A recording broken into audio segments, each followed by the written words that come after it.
You're listening to Combat Radio with Ethan Dettenmeyer, right here on LA Talk Radio. We've got, first and foremost, producer Loda Hadley, who actually coming off the Magic Stone and putting the financing together on many interesting pictures. Hopefully we'll talk about some of it. And then with us, the moment we've all been waiting for, Mr. Tyler Main. Hey, how you guys doing? Well, now that you're here, fantastic. If you need me to bring you up to speed, if you've been living in a trench outside of, Kabul, you may not know who this guy is, but you've seen him wreck shop in X-Men, Troy, opposite Brad Pitt as Michael Myers, Halloween 1 and 2, many things, many interesting projects where you dismantle people systematically. Well, you gotta make a living somehow, right? No, yes. Yeah, you do, and that's a good way to make a living. If you can do that kind of thing on film, it's good. But it's been a great career for you because you've done some marquee films with some marquee moments, and that's not something not all of us can brag about that. Yeah, I've been very lucky, very, very lucky. And when you look back, you realize, you were the guy who helped make Hugh Jackman what he is. Exactly. You ever corner him and say, hey, where's my cut? You were nothing until you fought Mia Sabretooth. Well, we haven't had that conversation yet, but maybe I should have that. I'll call him up for you. All right. I got you. You got the direct line to him? Yeah. I was actually bummed watching Troy. I think they killed your character much too early in that.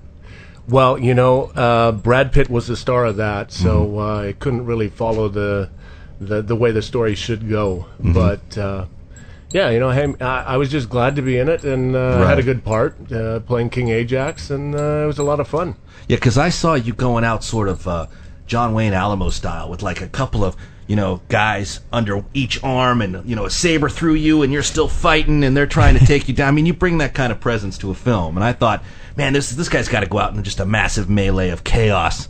Well, why didn't you write the film then? I was on it. Warner Brothers refused to take my call at the time. But you know what? I really did like the cast, actually. Eric Bana and those guys. They put a good group together around you. So you had a chance to work with some great people. I did. Like I say, I've been very blessed to work with a lot of the top people, and I've enjoyed it and had a great time working with everybody on every picture I've done. Yeah, and you've got some great death scenes. And some death scenes that aren't even death scenes because you come back sometimes, like the Michael Myers thing. Well, exactly. It's kind of hard to kill Michael Myers, you know what I'm saying? No, see, you know when you got that role, you're like, I am gold, man. I'm going to be in a franchise. They're going to need me for episode after episode after episode, right? Did they give that talk? Well, they have talked to me about another one, but it's been put on hold for right now. So we'll have to see what happens with that. Because I would think that sometimes they use that as a bargaining chip against you. Say, look, we've got part 1 and 2 ready to go, essentially, or there'll be a part 2.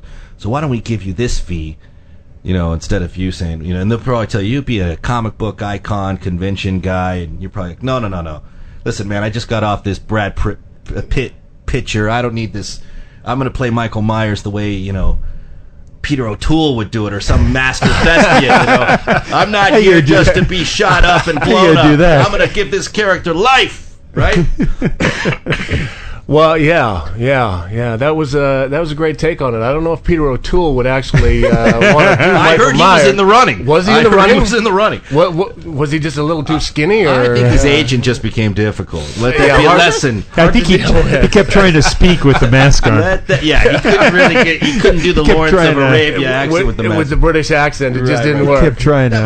Obviously, I think that you've actually transcended as a performer somewhat, because clearly you were brought in many times, probably in the beginning, because of your size and stature and presence. Right. And then they could find out, wait a minute, this guy, although he's got a pretty dynamic history in wrestling that a lot of people at the time probably knew you for, this guy can actually deliver a line. And that people don't realize. I worked with Steven Seagal. You don't know how tough that is, as he had a hard time doing.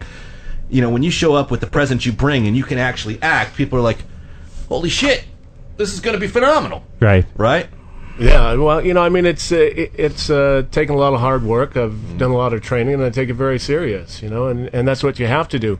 My size has limited me for some roles, and I'm not going to be the love interest or whatever. Why not? Why didn't you do that? Well, you never know. Maybe a comedy love interest. I fall in love with a midget. Right. I was actually going to say, let's do that. I can see. Let's get right. I can see where maybe they sit around for the remake of. They did the remake of Willy Wonka. They don't want you for the Oompa Loompa part, or I can see you being ruled out of those roles. But come on, let's be honest, because you've got sort of a sensitivity, and the camera works around things like that.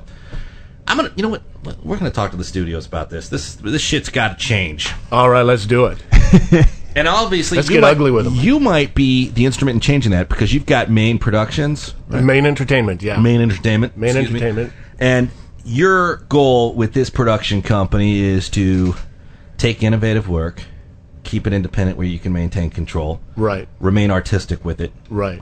maintain your integrity with it, Exactly. fiscal great. responsibility, and do something productive. Yeah, and we're trying to do smaller budget pictures because the bottom line is it is business. And what we want to do is we want to get a best in return for the investors. So that's why the first few projects we've picked are smaller budgets. We have Penance Lane, which is up, which we're going to be starting hopefully very shortly. We have the 6-time DP of all the Saw pictures, David Armstrong, who is going to be directing it for us, making his directorial debut with that picture. And as you can guess, it is a horror thriller. Way to pigeonhole the guy. Well, hey, what can you say? What can you say? It's I mean, I've been very lucky enough to develop such a good fan base with the Halloween franchise. So it seemed like the first picture to do would be to do a horror thriller, and that's where we're going with our first one. If that's what your gut tells you to do, that's without question what you need to do. But I'll tell you, in talking to you, I believe that your roles, yes, got you going with the fan base. But I've seen how you are. I hear how you talk. And it's you that continues that relationship with the fan base because you're by far very good at interacting with people. You understand what the fan means. Doing an independent production, you have to appreciate what the fan can bring dollar-wise to the box office. And here, you never stick your middle finger up like other people we've worked with, or no, you're always very down to earth. And I think that if you have a fan base rolling, a lot of it's got to do with not just who you play, but who you are as a person, I would think. Yeah, well, I mean, I'm just who I am. I'm just the Canadian boy, that happened to make it. Oh, that's out here to working against you, buddy. Well, hey, relax. Kidding. Us Canadians are taking over everything, man.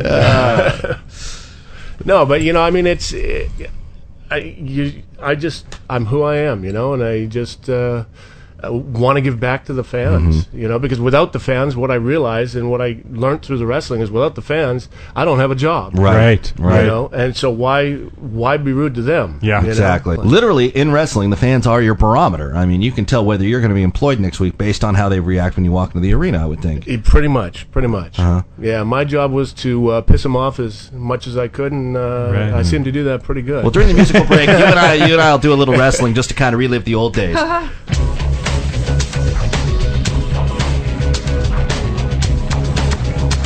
You're listening to Combat Radio with Ethan Dettenmeyer, right here on LA Talk Radio.